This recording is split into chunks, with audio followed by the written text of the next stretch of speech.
Imaginez, un record établi par l'une des plus grandes écuries de la discipline durant l'une des plus grandes saisons de Formule 1, battu le siècle d'après par une équipe qui n'est à l'origine proche en rien de ce sport, grâce entre autres à un pilote qui ne fait que confirmer de Grand Prix en Grand Prix son statut de roi. Eh bien bonjour à tous et à toutes, c'est LND et bienvenue dans un nouveau débrief. Si tu n'es pas abonné, je t'invite à le faire pour ne pas rater les prochaines vidéos qui sortiront. Ça récompense vraiment mon travail de plus en plus qualitatif et si tu as liké la vidéo, on peut maintenant passer au débrief. Vent de fraîcheur chez AlphaTauri ce week-end avec le remplacement de Nyck De Vries par Daniel Ricciardo qui a bien exécuté son entrée en matière. Devant Tsunoda en qualif comme en course, une voiture exploitée au maximum avec d'ailleurs une gestion des pneus excellente pour finir là où il s'était lancé, c'est-à-dire P13. Yuki lui a vécu un week-end de plus compliqué, éliminé pour un rien en Q1 et pas assez performant le dimanche, il ne peut faire mieux que 15ème.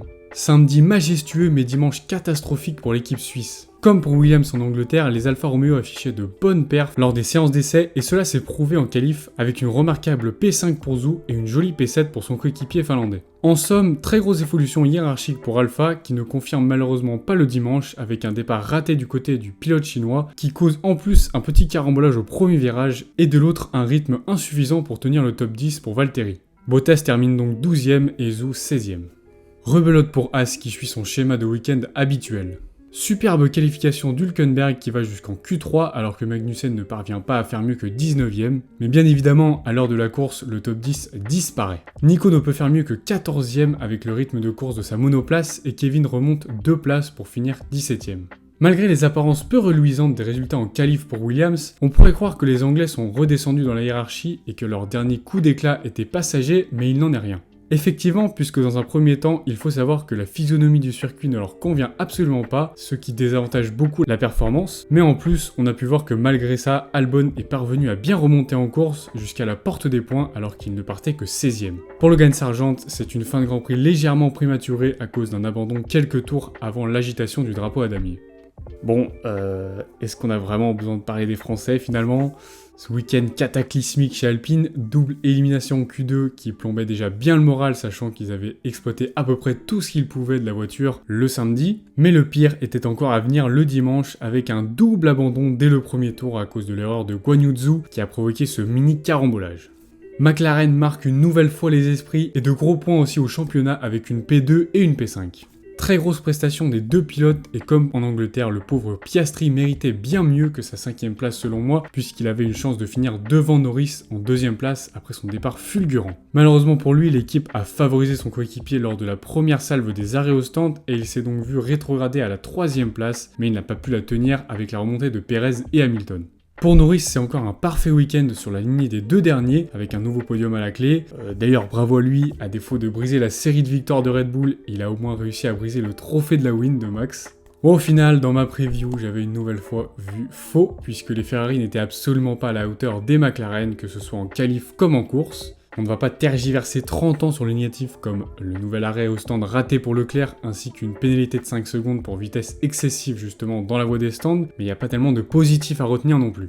La seule chose c'est qu'il resserre les taux avec Aston Martin qui sont encore plus en perte de vitesse, mais d'un autre côté McLaren revient aussi très vite, donc si les rouges ne trouvent pas quelque chose très rapidement, ils pourraient bien finir la saison à une maigre 4ème place du championnat constructeur.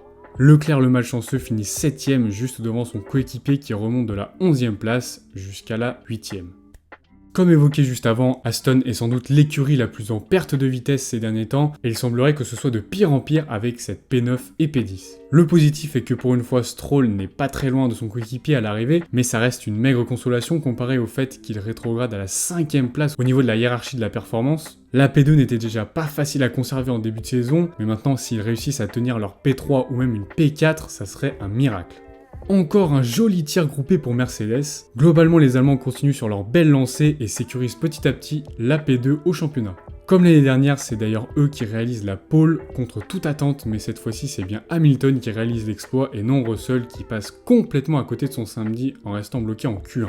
Énorme remontée au vu des difficultés en course de la voiture jusqu'à la 6ème place qui lui permet de bien se rattraper. Malheureusement pour Lewis, le dimanche n'est pas aussi reluisant que le samedi puisqu'il ne termine qu'à la 4ème place malgré une jolie remontada sur son dernier relais en médium pour finir très proche de Perez et de la 3ème place. En parlant de Perez justement, nouveau podium et enfin une Q3. Bon, c'est pas non plus satisfaisant, sinon ça serait trop simple, puisqu'il signe seulement le 9e temps en qualif, ce qui le contraint une nouvelle fois à remonter sur un circuit peu favorable au dépassement. Malgré cette tâche sur le tableau aussi causée par son crash en EL1, il a fait à peu près le taf au final le dimanche pour assurer le double podium, même si le doublé aurait été toujours préférable. Bon, et Verstappen, parlons-en brièvement, puisque le monsieur est infaillible, c'est clairement une machine à record, un rouleau compresseur qui broie tout sur son passage. Même avec une défaite en qualif, il reste largement le vainqueur le dimanche, plus de 30 secondes d'avance sur Norris 2ème, rien à dire, juste parfait au niveau de la course, et un nouveau record qui tombe grâce à lui. La domination Red Bull Verstappen continue et ne semble pas prête de s'arrêter, même si Horner déclare l'inverse. Globalement, ce week-end, et surtout pendant la qualif, les écarts ont été très serrés du dernier au premier, ce qui a bien pimenté les choses, même si le spectacle n'a pas été extrêmement au rendez-vous le dimanche. En espérant que Spa-Francorchamps nous réserve un nouveau bon lot de surprises, allez, peace!